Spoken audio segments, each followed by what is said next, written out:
Good morning friends, আশা করি তোমরা সবাই ভালো আছো। আমিও ভালো আছি। Welcome back to my channel Debashree Dinlipi. তো অনেক দিন পরে তোমাদের সাথে আবার একটা ব্লগ শেয়ার করছি। তো এটা হলো শ্রাবণ মাসের দ্বিতীয় সোমবারের ভিডিও। তো ভিডিওটা শেয়ার করতে একটু লেটই হয়ে গেল আমার। তো আমরা যাচ্ছি এখন সবাই মিলে আমাদের লোকাল যে শিব মন্দির কলেশ্বর, লোকাল বলবো না, আমার বাপের বাড়ির লোকাল এটা, তবে আমার শ্বশুর বাড়ি থেকে খানিকটা দূরে, প্রায় 1 ঘন্টা কি 1 ঘন্টা 10 মিনিট মতো লেগে যায় যেতে। তো ওখানে চলে এসেছি দেখো বাবার মাথায় জল ঢালতে। তো এসে দেখছি শিববাড়ির যেটা পুরনো গেট ছিল আর কি প্রবেশের, তো সেটা একদম টোটালি ভেঙে অন্যরকম করেছে আর কি কমিটি থেকে। আর তোমাদের সাথে কলেশ্বরের যেটা এখানে শিববাড়িটা অবস্থিত সেই জায়গাটা একটু আমি ঘুরিয়ে দেখিয়ে দিচ্ছি। দেখো, যারা পরিচিত বা যারা আমার লোকালের আমার ভিডিও দেখো তারা তো চিনবেই, কিন্তু যারা আমার বাইরের বন্ধু তাদের জন্য আমি একটু শেয়ার করে দিলাম। অনেক দোকানপাট হয়ে গেছে এখন। আর এই যে প্রথমে ঢুকতেই যে গেটটা, সেটা কিন্তু খুব সুন্দর করছে। এখনও কমপ্লিট করতে পারেনি, কিন্তু আশা করি শিবরাত্রির আগে এটা কমপ্লিট হয়ে যাবে, তখন তোমাদের সাথে আবার ভালোভাবে শেয়ার করতে পারবো। আর এই যে এটা হলো মূল মন্দির। এই মন্দিরের হাইট কিন্তু অনেকটাই। এটা কিন্তু সারা মানে বীরভূম জেলা বলবো না, শুধুমাত্র পুরো ওয়েস্ট বেঙ্গলের মধ্যে এটা কিন্তু সবথেকে উচ্চতম শিব মন্দির, কলেশ্বর শিব মন্দির। এটা কলেশ্বর গ্রামে অবস্থিত। আর এই দেখো ভিতরে কেমন পরিমাণে ভিড়, একবার চিন্তা করো। আমি তো জল ঢালার সময় কোনো ভিডিও করতে পারিনি, কারণ প্রথম কথা মেয়েরা তো ঢুকতেই পারিনি যে ক্যামেরাটা করে দেবে। তো আমি নিষেধও করেছিলাম যে অত ভিড়ে আর যেতে হবে না। তো আমি জল ঢেলে আসার পরে ক্যামেরাটা আমি করে নিয়ে এসেছিলাম। আর এখন আমি ধূপকাঠি হাতে আর কি পরিক্রমণ করছি। তো ওম নমঃ শিবায় বলতে বলতে আমি 7 বার মন্দিরটাকে প্রদক্ষিণ করছিলাম। তো তখনই আমার মেয়ে ভিডিওটা করেছিল। আর বাইরেও দেখো সেই রকম পরিমাণের ভিড়, মানে শ্রাবণ মাসের সোমবারে আমি প্রত্যেকবার এখানে জল ঢালতে আসি, কিন্তু এত পরিমাণে ভিড় আমি কখনোই দেখিনি। এবছর দ্বিতীয় সোমবারে এত ভিড়, তাই ভাবছি যে শেষ সোমবার যেটা, সেটাতে কি পরিমাণে ভিড় হবে। তো যেহেতু আমার শাশুড়ি মা অনেকদিন থেকেই বলছিলেন যে শ্রাবণ মাসের সোমবারে যাব জল ঢালতে, তো সেই জন্য আর কি নিয়ে আসা। এই দেখো এরা সবাই গঙ্গা থেকে হেঁটে জল নিয়ে আসে। তো গঙ্গা থেকে হেঁটে জল নিয়ে এসে তারপরে ঢালে বাবার মাথায়। তো কলেশ্বর থেকে গঙ্গা মানে বহরমপুর আমাদের এখানে যেখানে গঙ্গা আর কি, তো তার দূরত্ব মোটামুটি 55 কিলোমিটার মতো হবে হয়তো। তো 55 কিলোমিটার রাস্তায় এরা পায়ে হেঁটে আসে, তারপরে বাবার মাথায় জল ঢালে। তো এখানে আমি শিববাড়ি চারপাশটা একটু ঘুরিয়ে ঘুরিয়ে তোমাদের দেখাচ্ছিলাম। তো ওখানে আমার ভাইয়ের ছেলে আর বোনের মেয়ে দুজনে খেলা করছিল, সেটা ওরাও একটু ক্যামেরাবন্দি হয়ে গেছে। আর প্রচুর পরিমাণে ভিড় ছিল, মানে মহাদেবের অশেষ কৃপা যে আমাদের পুজোটা খুব ভালোভাবে হয়েছে। তো আমি তো ভাবছিলাম যে মা বয়স্ক মানুষ কীভাবে মা যাবে, মা তো হয়তো ঢুকতেই পারবে না ভিতরে, কিন্তু না, সবারই পুজোটাই ভালোভাবে হয়েছে, সবাই ভালোভাবে জল দিতে পেরেছি। এটা বাবা মহাদেবের কৃপা ছাড়া কিন্তু কখনোই সম্ভব হতো না। তো দেখো শিব মন্দিরটা আমি বাইরে থেকে তোমাদের সাথে আবার ভালোভাবে শেয়ার করছি। তো তোমরা হয়তো আন্দাজা করতে পারবে না যে এটা কতটা হাইট, কিন্তু এটা সত্যি মানে একদম যারা জানো তারা হয়তো বলবে যে ওয়েস্ট বেঙ্গলের সবথেকে উচ্চতম শিব মন্দির এটা। তো অনেকটা এরিয়া জুড়েও কিন্তু মন্দিরটা, আর বাইরে রয়েছে নন্দী মহারাজের বিগ্রহ। তো আমি বাবা মহাদেবের পুজো করার পরে নন্দী মহারাজেরও পুজো করেছিলাম, তো সেটা তোমাদের সাথে দেখানো হয়নি। আর এখানে বাইরে সবাই দেখো অপেক্ষা করছে, এই লাট মন্দিরে বসে সবাই অপেক্ষা করছে। অনেকের হয়তো পুজো হয়ে গেছে, প্রসাদ গ্রহণ করবে বলে হয়তো বসে আছে, বা অনেকে পুজো করবে বলে বসে আছে। আর এটা হলো পার্বতী মায়ের মন্দির। একে একে চলো তোমাদের সাথে আমি সমস্ত শিববাড়িটাই ঘুরিয়ে দেখাই।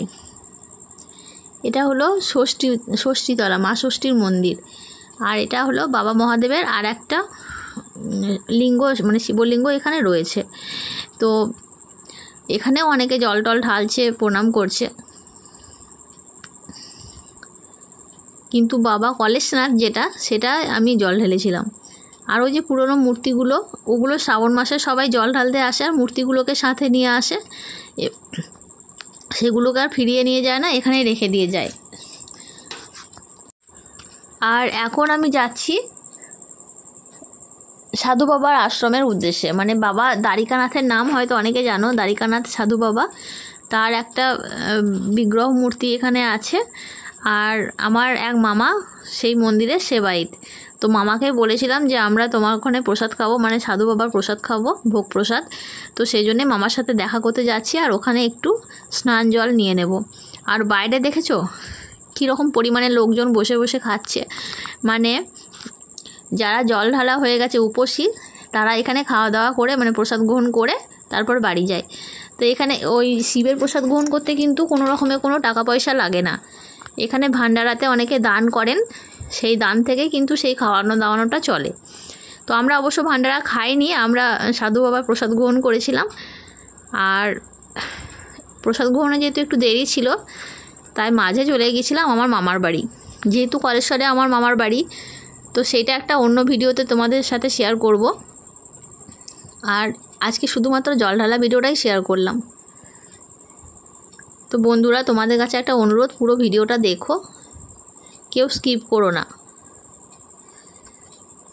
আর এটা হলো ঘাট, এই ঘাটের জল দিয়ে কিন্তু বাবা মহাদেব বা অন্যান্য ঠাকুর দেবতা এখানে যারা মানে যেসব মূর্তিগুলো রয়েছে সবার বিগ্রহের পুজো এবং ভোগ সম্পন্ন হয়। আর এই যে সাধু বাবা মানে বাবা দ্বারিকানাথের একটা মূর্তি তোমাদের বলেছিলাম আছে, এটা এখানেই।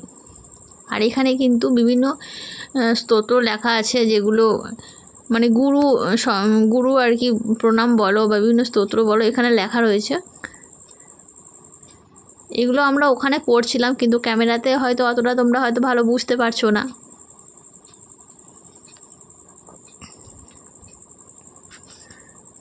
আর দেখেছো আমাদের বাড়ির সবাই কিন্তু ওখানে বসে রয়েছে, আমার মেয়েরা, আমার যা, বিভু, শাশুড়ি মা, সবাই কিন্তু বসে রয়েছে। আর বিভু কিন্তু মানে খুব আনন্দ করছে, খুব খোলামেলা জায়গা পেয়েছে, খুব আনন্দ করছে। আর এদিকে বলতে বলতে দেখো আমাদের প্রসাদ গ্রহণের সময়ও হয়ে গেছে। দেখো পাতা দিয়ে দিয়েছে, আর দিয়েছে পোলাও। তোমাদের সাথে সবটাই শেয়ার করছি আমি, কী কী দিচ্ছে না দিচ্ছে সমস্ত কিছু। আর প্রসাদের স্বাদ সত্যিই খুব অপূর্ব ছিল, মানে ভীষণ ভালো ছিল।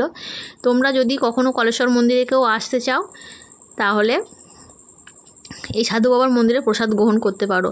মাত্র 70 টাকা নেয়, কিন্তু কি অসম্ভব যে খাওয়া দাওয়া, আর কি অসম্ভব যে মানে রান্নার টেস্ট কি বলবো তোমাদের। আর প্রসাদ তো প্রসাদই হয়, যেমনই হোক, মানে প্রসাদ খেতে তো খুব সুন্দরই লাগে। তো আমার তো বেশ ভালোই লেগেছে। তো তোমরা কেউ যদি আসো অবশ্যই যেন সাধু বাবার প্রসাদ গ্রহণ করে যেও। 70 টাকায় যে এখনকার দিনে এত সুন্দর খাওয়া দাওয়া হয়, মানে ভাবতেই পারা যায় না। তো আমি দেখেছো একদম পাতা পরিষ্কার করে করে খেয়ে নিয়েছি সব কিছু। এরপরে দেখো পায়েসও চলে এসেছে, পায়েসটাও খেয়ে নেব। খুব ভালো লেগেছিলো খেতে। আর এদিকে আমার মেয়ে বলছে, মা ক্যামেরাটা দাও, বিভু খাচ্ছে, বিভুকে একটু তুলি। তো বিভুকেও একটু তুলে নিয়েছি। দেখো খুব সুন্দর লাগছিলো, বিভু খাচ্ছিল বসে, বেশ ভালো লাগছিল। আর ও যেহেতু মিষ্টি খাবার খেতে ভালোবাসে, পোলাও, পায়েস এগুলো তো ওর ভীষণ পছন্দ। তো অবশেষে আমাদের সবার খাওয়া হয়ে গেছে, পাতা পরিষ্কার করে আমরা সবাই মিলে খেয়ে নিয়েছি। এরপরে আমাদের বাড়ি ফিরবার পালা।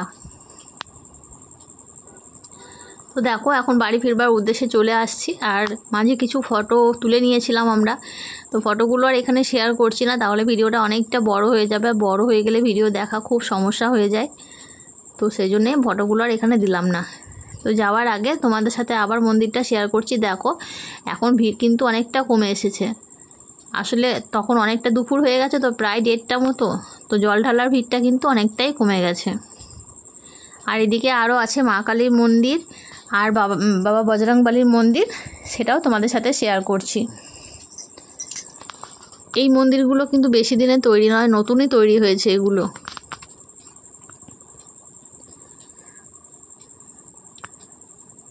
আর বাবা বজরংবলীর মন্দিরে কিন্তু প্রত্যেক মঙ্গলবার এখানে অনুষ্ঠান হয় সন্ধেবেলা। ওখানেও একটু প্রণাম করে নিয়ে তারপর আমরা আবার বাড়ি ফিরছি।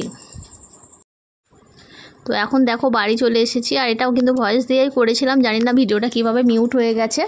তো তো এখন এসেছি আমি আমার বাপের বাড়িতে, ওরা চলে গেল, মানে আমার দেওর, যা, আমার শাশুড়ি মা, মেয়েরা সবাই বাড়ি ফিরে গেছে আর আমি রয়ে গেছি বাপের বাড়িতে। তো সকালে বাড়ি ফিরবো। তো বন্ধুরা আজকের মতো টাটা, তোমাদের সাথে আবার দেখা হচ্ছে নেক্সট ভিডিওতে। ততক্ষণের জন্য সবাই ভালো থেকো, সুস্থ থেকো।